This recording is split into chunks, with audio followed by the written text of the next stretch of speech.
Bienvenidos todos a este nuevo episodio. El día de hoy vamos a tener un espacio distinto. Bueno, primero que todo, soy Jin, tu guía y amigo en este camino de lo paranormal.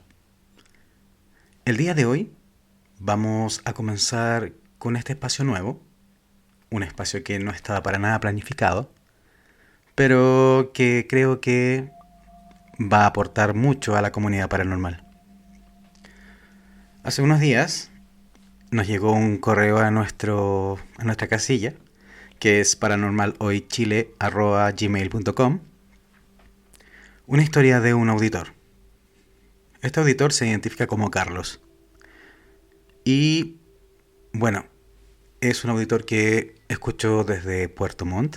Un saludo para la gente de Puerto Montt, acá en Chile. Y bueno, más o menos es una historia que sucedió en la casa de sus abuelos, cuando él tenía 17 años, cuando estaba a punto de cumplir 18. Le pusimos el mensaje de la sombra. Dice así: Carlos había escuchado muchas historias sobre la casa antigua en la colina, cerca de Río Frío, en Puerto Montt, Chile. Pero él nunca había creído en fantasmas. Sin embargo, ese viaje lo cambió todo en una cálida tarde. Cuando decidió quedarse en casa de sus abuelos para demostrarle a todos sus primos que eso eran solamente cuentos y que jamás ha ocurrido nada. Él siempre un escéptico. Bueno, cuando uno es joven tiende a ser más valiente en algunas cosas. Bueno, 17 años, estamos hablando de alguien que está en plena juventud. Carlos había escuchado respecto a que en ese lugar habían apariciones en las noches, que a veces se escuchaban sombras o pasos. Es difícil pensar en que hay historias que quedan en el tiempo, que pasan de generación en generación y que pueden llegar a tener repercusiones muy lejanas. Bueno, Carlos llegó a la casa la mañana anterior a los sucesos. La estructura abandonada se veía muy mal. Tenía enredaderas por fuera. La casa parecía que tenía sus ventanas muy tristes, como si lo mirara desde adentro con falta de mantención. Se ubicó rápidamente en una de las habitaciones y comenzó a limpiar la cara de la casa para que no se viera tan terrible. Esta cara daba a el empedrado de un camino para que no luciera tan abandonada. Encendió el fuego y se instaló en la sala principal, armándose con una botella de agua, un libro de Condorito y su teléfono móvil de aquel entonces. Las primeras horas transcurrieron sin incidentes. A medida que avanzaba la noche, el viento comenzó a aullar y la casa a crujir, lo cual hizo pensar a Carlos en las historias anteriormente relatadas por sus primos, que habían pasado verano entero en la casa, junto a los abuelos, pero que aún así ninguno quería quedarse solo en casa. Pasada la medianoche, Carlos sintió un escalofrío recorriéndole la espalda.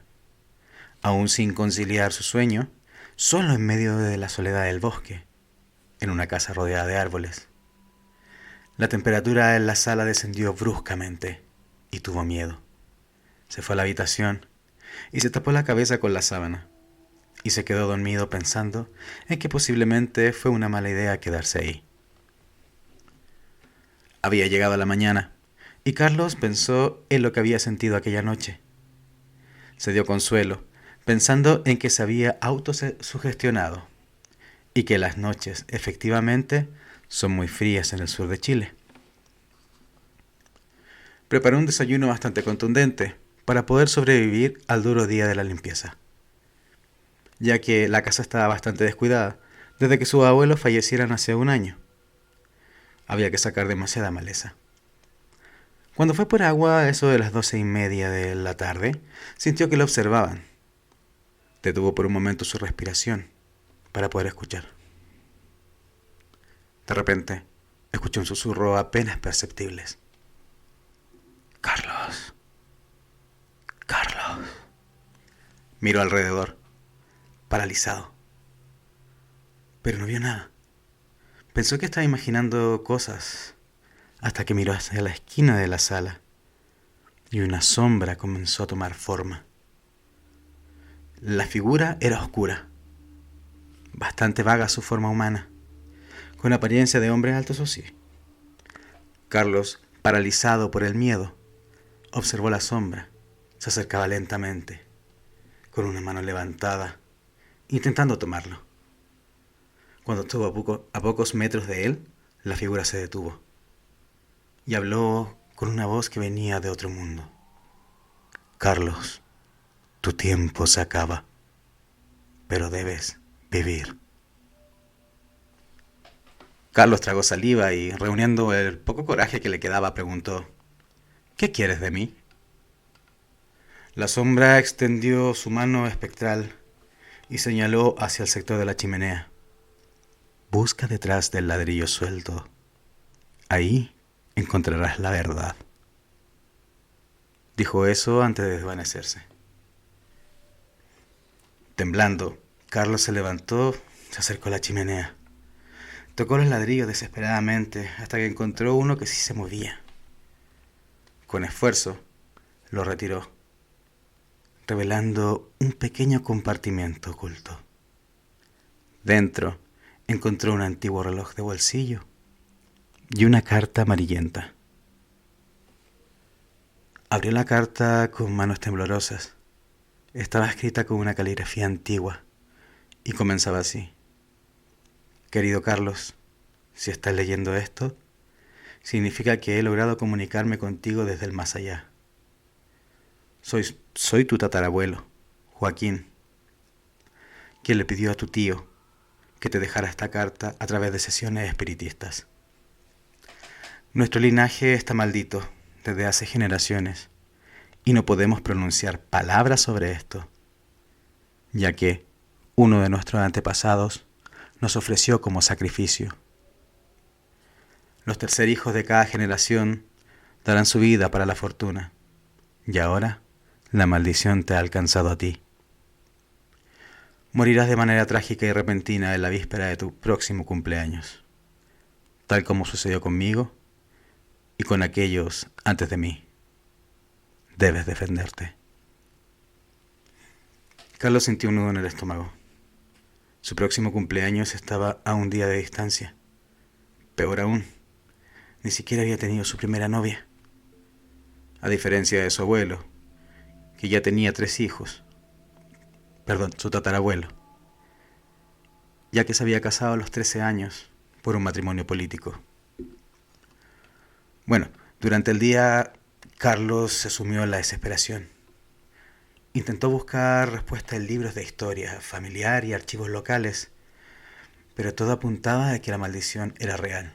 Sí, había muertes extrañas de familiares a los 17 años. Finalmente, en un acto de desesperación, Carlos decidió consultar a una médium. Habló con la gente del pueblo y consiguió encontrar a una persona que llamaba médium. La persona era una anciana llamada Rosa, una señora que criaba gallinas y que componía huesos rotos. Escuchó su historia con atención y accedió a ayudarlo. Le pidió velas, una fuente con agua y debía estar bañado y untado con una crema hecha por ella. Durante la sesión espiritista, Rosa canalizó el espíritu de Joaquín, es decir, del tatarabuelo. Joaquín, ¿cómo podemos romper esta maldición?, preguntó Rosa, con su voz temblando. Pero nada sucedía. La señora Rosa me intentaba explicar que no era inmediato, que a veces no funcionaba a la primera. Pero pasado un momento, pensando en cómo había llegado a estar sentado ahí, haciendo algo que ni siquiera creía hace unos días, y en ese momento hubo una respuesta. Logró contactarlo. Carlos se puso de pie ante la impresión al ver la cara de la médium cambiar, La voz del espíritu era clara y firme. La única manera de que Carlos sobreviva es que luche por su destino y se enfrente a la muerte con valor. Ese era el precio por la fortuna de la familia, y nadie nos avisó a los que estuvimos antes de ti. La conexión se perdió. Apenas pasó aquello, Rosa preguntó: ¿qué le dijo el espíritu? Y sin decir una palabra, cayó sobre su silla. Carlos, comprendiendo la gravedad de la situación, decidió enfrentar su destino. En víspera de su cumpleaños, Carlos regresó a la colina, listo para lo que fuera que la guardara. Preparó un círculo protector con sal y encendió velas alrededor, siguiendo las indicaciones de Rosa. Se armó con amuletos y objetos sagrados que le habían sido recomendados para protegerse. Esa noche, mientras las campanadas del reloj marcaban la medianoche, Carlos sintió una extraña paz. De repente, la sombra de un ser alto, con un pie de cabra y una sonrisa maligna, le perturbó de golpe. Tenía miedo, pero a diferencia de sus antepasados, Carlos sí estaba preparado y advertido. La sombra se abalanzó sobre él, pero en lugar de dejarse envolver, Carlos usó su inteligencia y se dejó caer una botella de agua bendita sobre sí mismo. Y los amuletos para repeler la presencia los tenía atados a sus manos. La sombra retrocedió, gritando en agonía. Carlos comenzó a castigar a la sombra con agua bendita y rezos que la señora Rosa le había enseñado. Después de unos minutos que parecieron eternos, la figura se desvaneció por completo y no volvió. Carlos cayó de rodillas, exhausto, pero vivo. Sabía que había ganado esa batalla y que desde ese día nunca dejaría de ser un creyente en las energías y en un mundo del cual nada sabemos. Desde aquel día va a visitar a la señora Rosa cada vez que viaja a Río Frío, en agradecimiento por salvarle la vida, claramente, del cual pudo haber sido su último viaje. Chicos, esta historia me pareció espectacular. La he analizado, le he dado vueltas y me parece maravillosa.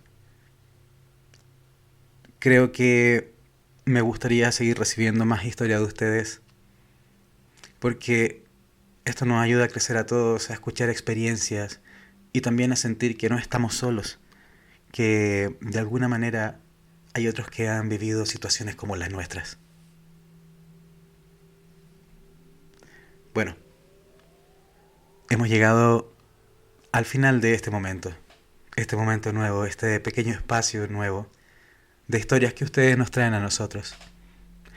Aún no le ponemos nombre a lo que sería este episodio o este espacio, así que los invito a participar para que me ayuden a encontrar el mejor nombre. Bueno, recuerden, soy Jin, su anfitrión y guía en este mundo de lo paranormal. Los espero en YouTube, en Spotify o en redes sociales y Facebook. Bueno, y si me buscan en Instagram, también estoy como Paranormal Hoy. Les recuerdo el mail para que no lo olviden. Es paranormalhoychile@gmail.com. Que les vaya muy bien, chicos. Muchas gracias por escucharme y nos vemos hasta la próxima.